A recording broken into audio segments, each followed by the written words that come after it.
The signal in the silence. The world was silent. The wind moved the dust like whispers over the ruins. Tall towers once stood here, proud and shining. Now, they were broken bones under the orange sky.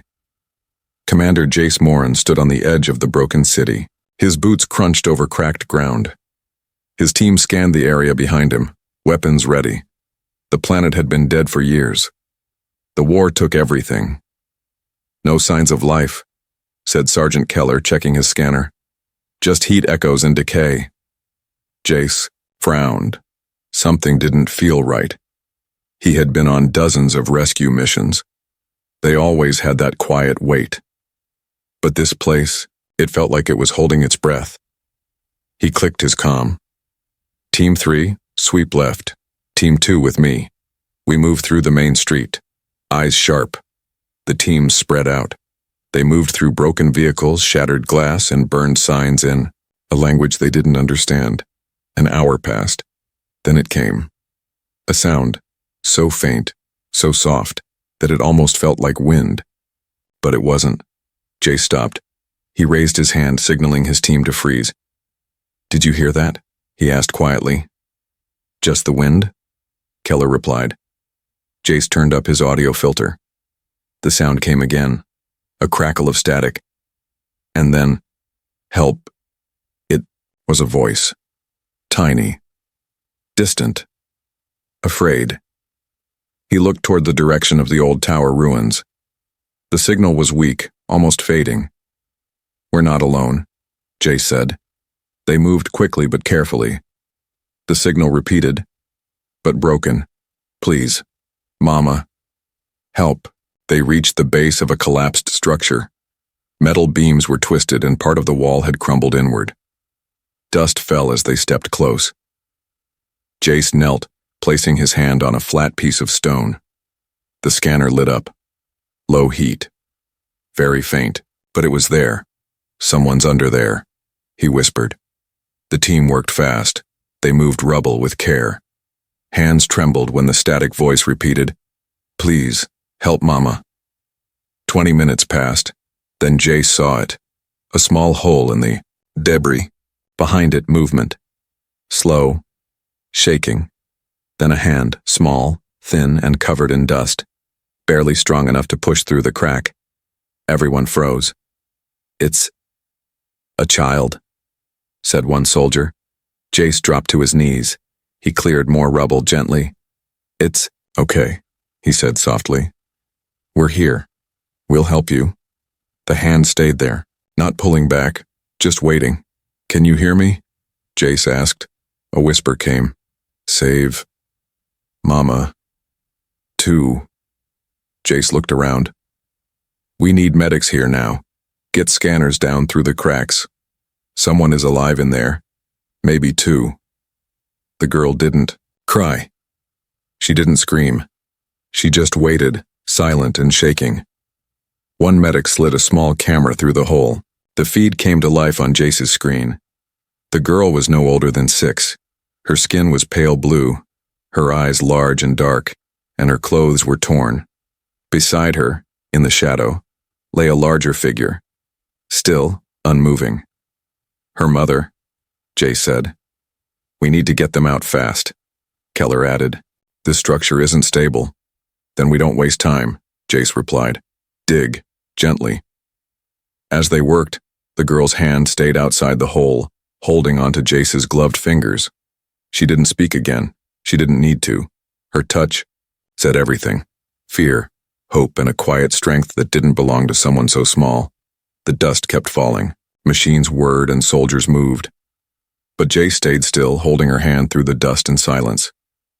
He looked up once at the gray sky. This wasn't just another rescue. This was something else. The little survivor, the air was thick with dust and tension. Tools clanged. Rubble shifted. Oxygen sensors beeped in the background. Commander Jace never let go of the girl's hand. Her small fingers clung to his like he was the only thing keeping her in this world. And maybe he was. We've cleared enough for a narrow path. One, engineer called. We can reach them, but it's tight. I'm going in, Jace said without hesitation. Sir, protocol. Sergeant Keller tried to argue. I don't care, Jace replied. She held on. I'm not letting go. He slid on a slimmer suit, clipped a portable light to his collar, and crawled through the narrow tunnel. Metal groaned above him. Stone dust filled his lungs. The path felt endless.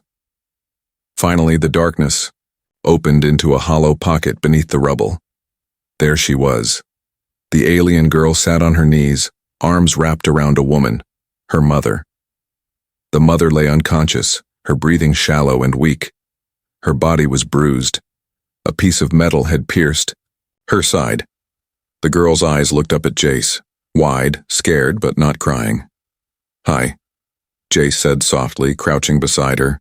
I'm Jace, I'm here to help. The girl didn't speak. Can you tell me your name? He asked. After a long pause, she whispered. Silly. Jace smiled. That's a beautiful name, Silly. He knelt by the mother and scanned her. Vitals. She's alive, he muttered. But barely. Internal bleeding. Low oxygen. He activated his comm. Medic drone to my location. Prep for biostretcher extraction. We've got 2 survivors, one is critical. Copy that, Commander. ETA. 90 seconds. Jace turned to Sildy. We're going to take both of you out. You're safe now. The girl tilted her head. Humans, don't come back. Her voice was barely above a breath. What do you mean? Jace asked. Sildy looked down. Before the sky burned and some humans came, they helped, but when the ground cracked, they left. They didn't take us. Jace swallowed hard. He didn't know if she was talking about a past mission or just fragments of a child's memory twisted by trauma. But her voice held truth and pain. I'm not like them, he said. I'm here, and I won't leave without you and your mama. The medic drone floated into the space, its lights scanning, soft arms extended. It lifted Silly's mother gently onto a biostretcher, wrapping her in a protective shell. As it moved back toward the tunnel, Jace took Silly in his arms. She didn't fight it. She just leaned into him. Quiet. As they crawled back out, Jace kept his body around her, shielding her from falling dust, sharp metal, and even the faintest tremor. When they finally stepped into daylight, the team stepped back, surprised. She was smaller than they expected, skin the color of fading lavender, and eyes like black glass reflecting stars. Her dress was torn and her feet were bare, but she didn't look weak. She looked like a spark that somehow refused to die. Medbay's ready, a soldier said. They took the mother away quickly. Silly tried to follow but stumbled. Jace held her hand again. They'll take care of her, he promised. She nodded slowly, still silent. Back at the temporary outpost, Jace sat with her. She didn't speak much. She didn't ask questions, but when food was offered, she pushed it back. Not for me, she said. Mama first. Your mama's resting now, Jace replied. She'll get food soon too. Still, Silly didn't eat. Jace watched her. This wasn't just a lost child. This was someone who had seen the worst and still chose to care for someone else first. He brought her a soft blanket and sat beside her. Silly, he asked gently, were there others? Anyone else with you down there? She nodded once. There were more tunnels, she whispered. Other families, not all made it. I remember sounds, then quiet. Jace leaned in. Can you show me where? She drew on the dusty floor with her finger. Lines, circles, and marks. It looked random. But to Jace, it looked like a map. He scanned it and compared it to the satellite view. Her drawing matched the old tunnel network beneath the city. He stood quickly. We may not be alone down there. Keller walked over. Sir, more survivors? Maybe. Get the drones. We're going back. Jace turned to Sildy. You helped us save your mama. Now you might help us save more. For the first time, she smiled. Just a little.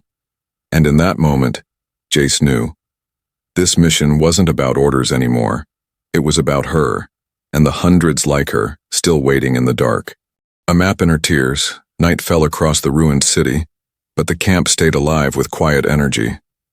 Lights buzzed, Datapads blinked, and in the command tent, the air was tense. Commander Jace stared at the image on the table. It was a satellite overlay of the collapsed alien city, and over it was a child's finger-drawn map, traced in dust. It shouldn't have matched, but it did. Sil Lee's crude lines mirrored the long-lost tunnel network buried deep below the surface. Tunnels not found on any human scan.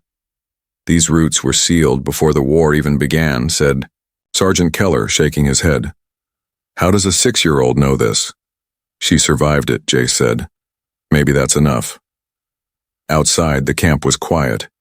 Medics still worked on Silly's mother. Her condition was fragile but stable. For now, Sil Lee sat nearby, alone, curled in the same blanket Jace gave her. Her eyes were open, but her gaze was far away, like she was watching something no one else could see. Jace stepped out and knelt beside her. Hey, he said softly. You remember more, don't you?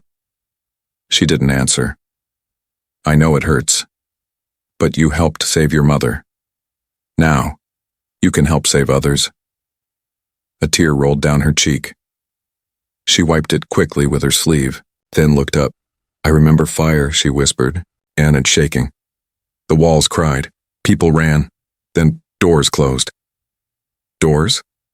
Loud ones, she said. They locked the halls.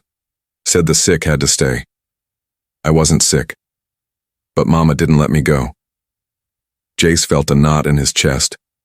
They'd sealed part of the tunnels, going to trap those infected during the war. He took a deep breath.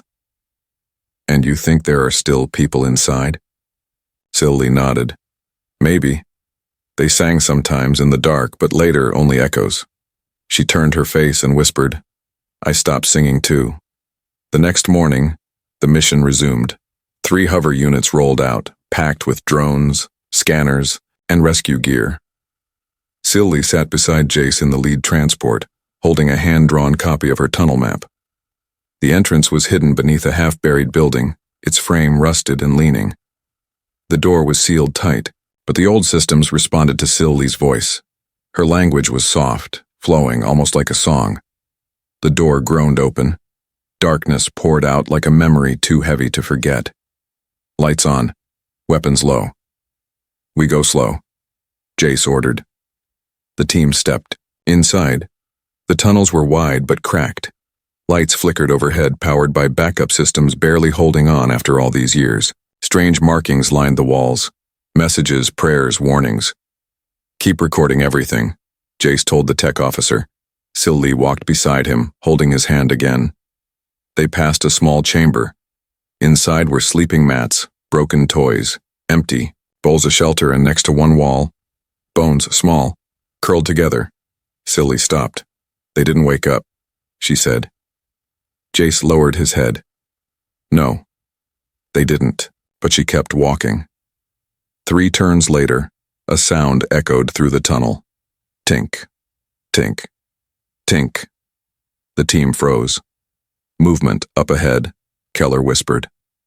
Not human. Sil Lee stepped forward before anyone could stop her. She made the same soft sound she used to open the door, a song-like phrase. Silence. Then, from the darkness, a shape appeared. It was a machine. Part walker, part protector. Old alien tech. Its metal body was scratched and burnt, but its eye still glowed. The team raised weapons, but Jace held up his hand. Don't shoot. The machine stopped. It scanned Sil Lee, then. It stepped aside. A panel opened behind it, revealing a deeper stairwell. Cooler air rushed out. Jace looked at the machine. It's guarding the survivors, he said. They moved past carefully. The stairwell dropped into a larger chamber, this one still lit by glowing blue vines growing through the walls. A small group of figures sat silently in a circle. Old, young, wounded. They looked up, eyes wide, afraid. Then they saw Sil Lee. And something changed. An elder stepped forward and whispered something in the same soft language. Sil Lee replied, The woman broke into tears. She remembers us, she said in broken human tongue. We thought the sky forgot. Jace stepped forward.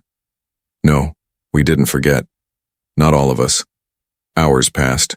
They brought out survivors, 11, in total. Weak, malnourished, but alive. The Guardian machine stayed behind, refusing to leave. Its duty was done. As the team prepared to leave, Silly walked back to it and placed her tiny hand on its chest. Thank you, she said. It blinked, once, then powered down like it was finally allowed to rest. Outside, as the sun rose again over the ruins, Jace watched the survivors being loaded into care pods. Sil. Lai stood beside him, watching too. You were brave, Jace told her. She shook her head. I was scared. Brave doesn't mean you're not scared, Jace said. It means you keep going anyway. She looked up at him. Will the sky take care of us now? He smiled gently. The sky didn't come, he said. You did, and because of that, the sky will never leave you again. Ghosts of the pasta light wind carried the dust across the broken city as the last rescue transport lifted off, engines burning gold beneath the gray sky. Commander Jace Moren stood quietly on the edge of the landing zone, watching the shuttle disappear into the clouds. Inside it were the 11 survivors Silly had helped lead them to, and her mother, still resting, still healing. But Silly remained behind. Not because she had to, because she chose to. There are more, she said, standing beside Jace. You just haven't looked in the place they don't want you to go. Jace knelt to face her. Who doesn't want us to go there? She looked up at him, and for the first time, there was a flicker of something strange in her gaze. Not fear, not sorrow, but memory. Old memory. Too old for a child so small. The ones who locked the others away, she whispered. Hours later, the team stood before a sealed gate hidden behind a building crushed by war debris. Their scanners barely picked it up, but Silly pointed it out like she had always known it was there. The gate was different, older, covered in vines and ash. And across its face were carved markings, hundreds of them. Names, words, warnings. Sergeant. Keller wiped a panel clean and read the largest message. Do not open. Death sleeps inside. Sir, Keller said nervously, this isn't like the last tunnels. This was meant to stay buried. Jace stared at the gate. That's exactly why we open it. It took hours of careful work to force the gate open without triggering the old defense system. Once the final lock disengaged, the gate groaned like it hadn't breathed in centuries. What lay beyond was silence. No light. No warmth. Just a tunnel that descended deep into the earth, deeper than any map had shown. The air grew colder the farther they went. The walls were marked with old alien writing, words that shimmered faintly under their helmet lights. Can you read this? Jace asked Silly. She stepped forward slowly, running her fingers across the wall. They told stories here, she said softly. Not for the people above, but for the ones who were hidden, the ones forgotten. Like you? Jace asked. She nodded. Like us. As they moved deeper, the passage opened into a chamber unlike any they'd seen before. The walls curved like a dome, covered in glowing crystal veins.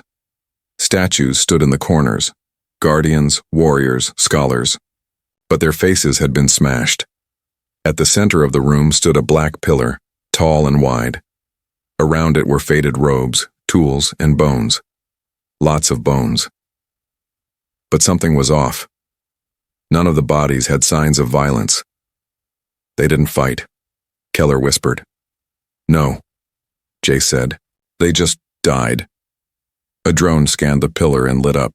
Ancient data was inside it. Locked records, deep memory banks. Techs worked quickly to extract the files. As they did, the room's air grew colder. Sir, a medic said suddenly, you should see this. He pointed to one of the bodies curled up holding a small round object. A child's toy, a human-made one. Jace's stomach dropped. That's from the first contact era, he muttered. He walked to the pillar. The data screen finally activated. The first recording played. Archived log, last year. 78. Refugee Sector 9B, a woman's voice spoke, broken and tired. We begged them not to leave. We had no weapons, no medicine, only mothers and children. The war wasn't ours, but when the humans pulled out, they sealed us in. They said it was for our safety, but really, they didn't want to risk infection. They didn't want to risk their own. I don't hate them, but I want them to remember. Someone must remember us. Jace froze. He looked at the bones. They weren't prisoners. They were abandoned. We did this, he said quietly. We left them. It was before our time, Keller muttered. Doesn't matter. Jace looked at Silly. She didn't cry. She just stared at the pillar, then placed her hand on it. The next file opened automatically. Log 2. Year unknown. A child's voice. If anyone finds this, I hope you are kind. We sang songs to stop being scared. Sometimes the machines told us stories. Sometimes we dreamed of the stars. If Mama is gone and the others too, please remember my name. My name is Silly. Jace stepped back in shock. This was your voice, he asked. Silly nodded. I don't remember everything, but this place, it knows me. How long were you down here? She didn't answer, but her silence said enough. Suddenly, one of the walls cracked. The team turned, weapons raised. From the crack, a machine slowly stepped out, unlike the Guardian before. This one was sharp, tall, and fast, its limbs unfolded like blades. It had no face, only a red light blinking where eyes should be. It didn't attack. It scanned the room, then it spoke. Record confirmed. Human presence. Command unit. Authorized. Access granted. Who are you? Jace asked. I am last sentinel of Vault 9, the machine said. I was programmed to remain until truth was witnessed. Truth? Jace asked. The truth of betrayal, of mercy, of silence. You are now a witness. The machine turned to Silly. You were the last. You held the memory. Now it passes to him. It pointed at Jace. Tell them, it said. Tell your people what they chose to forget. Then the machine collapsed, lifeless. The last Guardian. Back. At the surface, Jace watched the sun rise. Silly sat beside him again, holding the same blanket he first gave her. What will you do? She asked. He didn't answer right away. Finally, he said, I'll return. Not with weapons, not with orders, with truth. And if they don't listen, then I'll shout louder. She smiled. Soft, tired, but real. Good, she said. Because there are more vaults. His eyes widened. How many? She looked at the horizon. Enough to make them remember. Mama's prison dust rolled over the camp like slow-moving waves. Soldiers packed up equipment, engineers recorded the ruins, and medics prepared the remaining survivors for off-world transport. But Commander Jace Moren didn't move. He stood alone in front of a sealed chamber, hands clenched, eyes fixed on the heavy door that hadn't opened in decades. Inside was Silly's mother. Not resting, not sleeping. Trapped. Maybe dying. 2 days earlier, the medics had tried to stabilize her after extraction. She was weak, barely breathing, but alive. Her wounds, deep. Her vitals, unstable. They'd moved her into cryostasis to prevent organ failure. But something strange happened when they activated the stasis pod. Alarms went off. A red lock symbol flashed across the medical console. Unauthorized removal. Host vessel detected.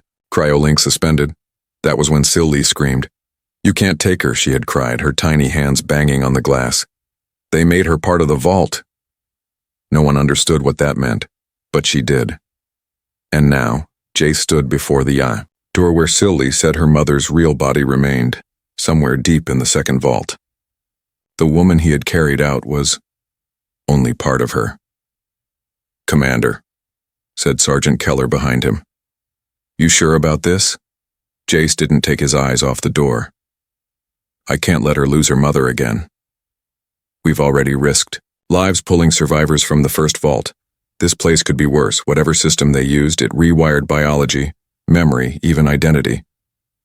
And that's why I go, Jace replied. Not because it's safe, because someone made it unsafe. Keller handed him a compact pulse light and nodded. Just don't die in there. Jace turned to Sylvie, who waited near the steps. She wore a small communicator just in case. Her hands trembled, but her eyes were steady. I can't go with you, she said. The vault, it doesn't like me anymore. But I can guide you. He crouched beside her. I'll find her, and I'll bring her back whole.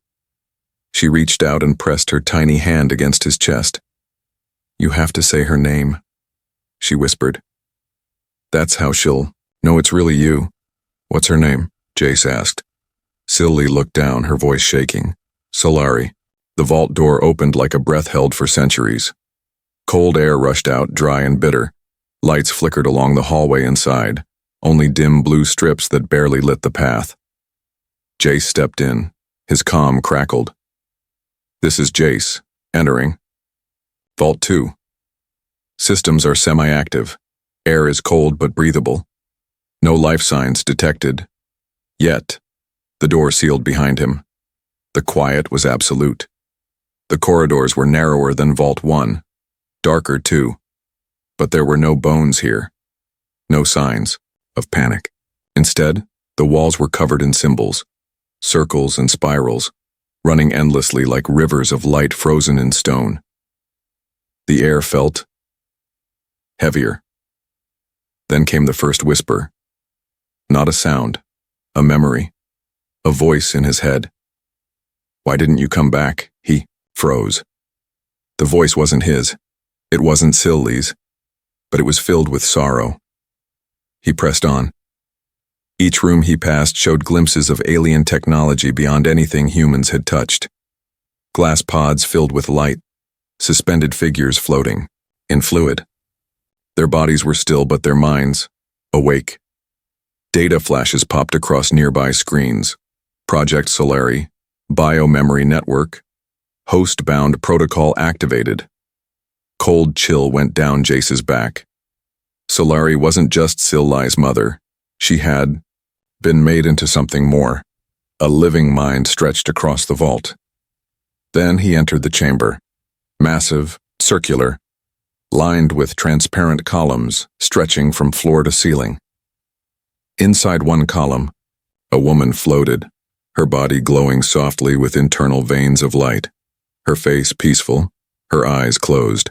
But Jace knew her instantly. Solari, the mother Sylvie never stopped hoping for. He stepped closer. Solari, he whispered. Nothing happened. He placed his hand on the glass.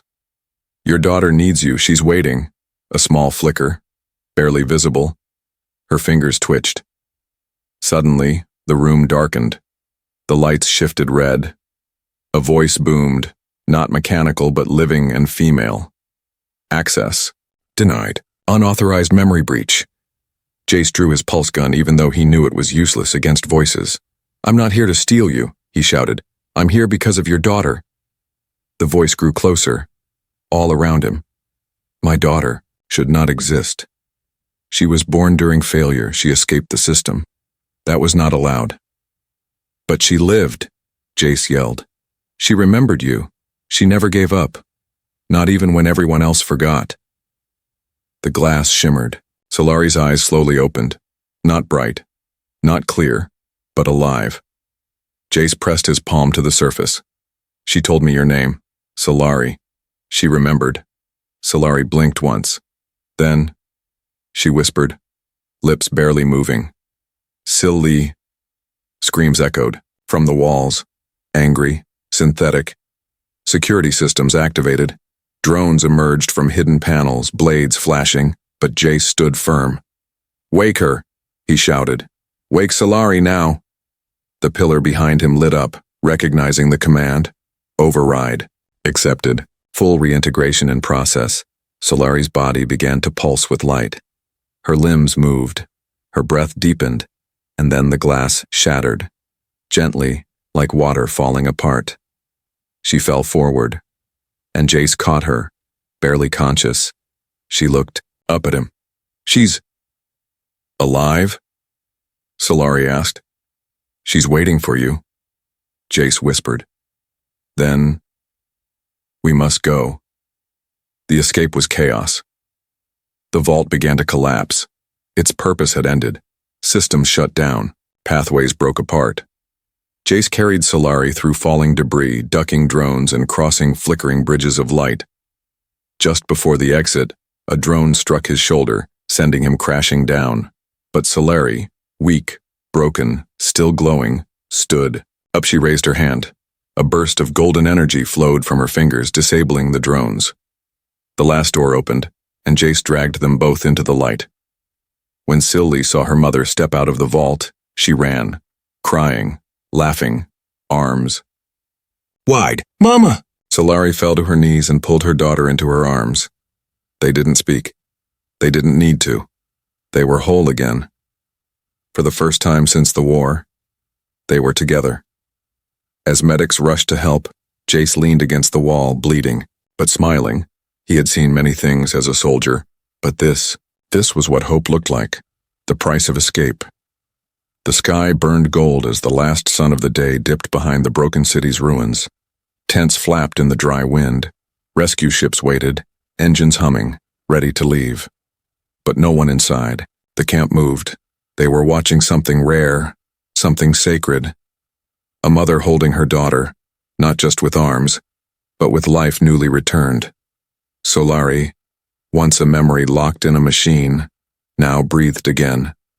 Her skin was pale, but warm. Her arms shook, but they still held Sylvie tight. Commander Jace stood nearby, arm in a sling, chest bandaged, watching the scene he nearly died to make happen, but the warmth in his chest didn't last long. The radio crackled. "Commander, this is orbit control. We've received a transmission from the planetary core. Something's wrong. Something large is waking up beneath the vault." Jace's eyes narrowed. "How large?" "Large enough to register as tectonic movement. It's not natural, sir." In the command tent, the team watched as satellite scans updated in real time. Beneath Vault 2, something massive was stirring. Old engines. Systems buried deeper than even the vault's foundation.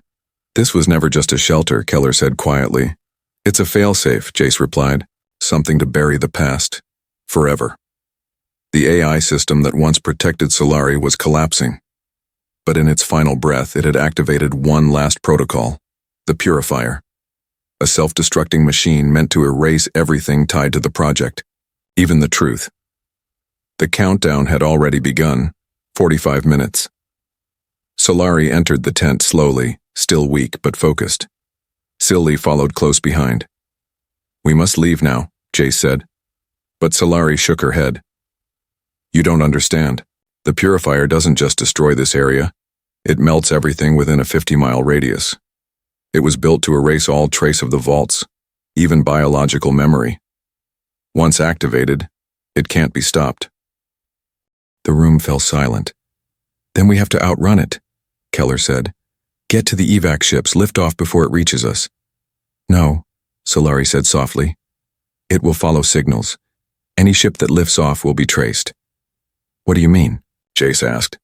"It was programmed to hunt survivors, even escapees. Especially escapees." The horror settled in. If they left with Solari and Sylvie on board, the system would lock onto them and burn everything in its path. "There's only one way to stop it," Solari said, her voice low. "Someone must stay behind and cut the beacon link manually." "There has to be another way," Jace said, but Solari looked at him gently. "It has to be someone connected to the system, someone the Purifier recognizes." Sylvie grabbed her hand. No, you just came back." "And I did, my little one," Solari said, "but I came back to make sure you lived." "Mama, please." Jace knelt beside them. "No one's staying behind alone." Solari looked at him with quiet strength. "You can't stop me, Commander." "Maybe not," he replied. "But I'm not letting a child watch her mother die. Twice." Solari smiled sadly. "You're a soldier. You were trained for sacrifice, but I was trained to love. And love is what will stop this machine. Not orders, not firepower. If you do this, Jace whispered, you'll be erased. Solari nodded. But my daughter won't, Silly sobbed, hiding her face in her mother's chest. I'll go with you. No, Silly, you will go up to the stars, and you will tell everyone that we existed, that we lived, that we loved. Evac preparations began immediately. The crew loaded survivors onto ships. The engines warmed. Silly clutched Jace's sleeve. Don't let her go alone. He bent down. I'll stay until the last second, I promise. Solari walked with Jace toward the vault entrance once more. The sun was nearly gone now. Shadows stretched long. As they reached the console buried beneath the ruins, Solari turned to him. Thank you, she said, for giving me this final moment, and for holding her hand when I couldn't. Jace nodded, unable to speak. He handed her a data crystal. It's everything, he said. The truth, the logs, your voice. You saved it? Someone needs to remember. Solari took it and smiled one last time. Then she stepped into the chamber. Jace waited outside, watching the timer. 10 minutes. He heard her voice over the comm. Beacon disconnected. Memory link severed. Command signal scrubbed. Then, tell her I sang her lullaby one last time. Jace closed his eyes. The sky behind him began to light up. Aboard the escape ship, Silly sat by the window. Jace sat beside her, silent. As the engines roared and the ship rose into the stars, she looked down at the planet below, at the crater, glowing where her mother stood minutes ago. And then, from somewhere deep inside, she whispered a song. Soft. Ancient. The lullaby Solari once sang in the dark. Others aboard the ship stopped and listened. Even in loss, it was beautiful. In the orbiting fleet, the data crystal was received and broadcast across channels. The truth spread through colonies, councils, and forgotten stations. The galaxy now knew, not just the war, but the cost, and the love of a mother who gave everything for one more chance to hold her daughter, a hand to the stars. The stars outside the viewport shimmered like scattered diamonds. The silence inside the refugee vessel felt heavy. As if every heart on board held its breath together, Silly sat curled in the chair, wrapped in the same worn blanket Jace had once handed her. It smelled of dust and fire, and her mother. Her fingers clutched a small recording crystal glowing softly in her palm. Inside it, Solari's final message, her voice, her truth, the voice of the vault, the voice that gave everything. Commander. Jace stood nearby, silent. The crew didn't speak either. They'd all heard the story now. They all felt it, and so did the galaxy. The broadcast spread across human space like a wildfire made of sorrow and memory. Every station, every ship, every world once tied to the war received the signal, the logs, the names, the images, a tiny hand reaching through the dust, a girl who waited, a mother who stayed behind, and a human who listened. Weeks later, the refugee fleet landed on the orbital platform above Haven, a peaceful world that hadn't known war in decades. The government there had offered sanctuary to all survivors of the Vault cities, but not everyone approved. In a hall lined with banners, a political council gathered in silence, watching the broadcast again. This data, one official whispered. If it's true, then we failed more than just ourselves. An elder stood and faced the others. We left them to die. We sealed them away. And now one child brings that shame into the light. What do you propose? Asked another. The elder turned to the screen where Silly's still image appeared. Eyes wide, innocent, strong. We give her a voice, and we let her speak before the united worlds. 2 weeks later, a chamber filled with thousands fell, completely silent as a tiny figure stepped onto the platform. Silly wore a simple robe. Beside her stood Jace, dressed not in armor but in a dark, plain uniform, a symbol of peace, not power. Cameras floated in the air. Entire systems watched live. But Silly didn't flinch. She looked up and began to speak. My name is Silly. I come from a world you left behind. I lived in the dark. We had no sun, only old machines and broken songs. I was small, but I remembered my mother's voice. And when the ground shook and the lights died, I still sang. I held my mama's hand while she slept, and I waited, not because I thought someone would come, but because she told me once, as someone always does. The room was breathless. She continued. When Commander Jace found me, I didn't know if I could trust him. Humans came before, and they left, but he stayed. Even when the dust fell, even when I couldn't speak. He didn't come with promises. He came with a hand, and he pulled me out. Her voice cracked then. Her small hands gripped the podium. My mama came back for me. Even when her body was a machine, she remembered. She gave her life again, so I could have mine. She said to tell you we lived and we loved and we waited. Silly looked straight into the camera. Now it's your turn to listen. That speech lasted 4 minutes, but it shook governments. It broke down barriers, and it began something no weapon ever could. Understanding. The United Worlds passed a resolution the next day, a formal apology, a recovery order to locate all remaining vaults across lost colonies, and a new alliance program, named after a mother who had no army, no ship, but gave everything, Operation Solari. Jace stood beside Silly at the balcony overlooking the Peace Gardens. The night sky was clear. You were incredible, he said. Mama helped me. Silly whispered. I could feel her. She handed him the crystal. You should keep it now. Jace looked surprised. Are you sure? She nodded. You were the first one who believed in her, before even I did. He took the crystal with both hands. I'll guard it. Forever. Months passed. Silly began school on Haven. Not a normal school, one built just for survivors like her. Children from vaults, orphan worlds, forgotten cities. She made friends, learned languages, planted flowers in the garden, but every now and then she would sit under the tree in the courtyard and hum the old lullaby. One day another child sat next to her and asked, "What's that song?" And she smiled. It's a promise. As for Jace, he declined medals, turned down promotions. Instead, he asked for one thing, to lead the vault recovery missions. He flew across worlds, followed maps from broken signals and dreams, and every time they opened a sealed vault, he would step inside first.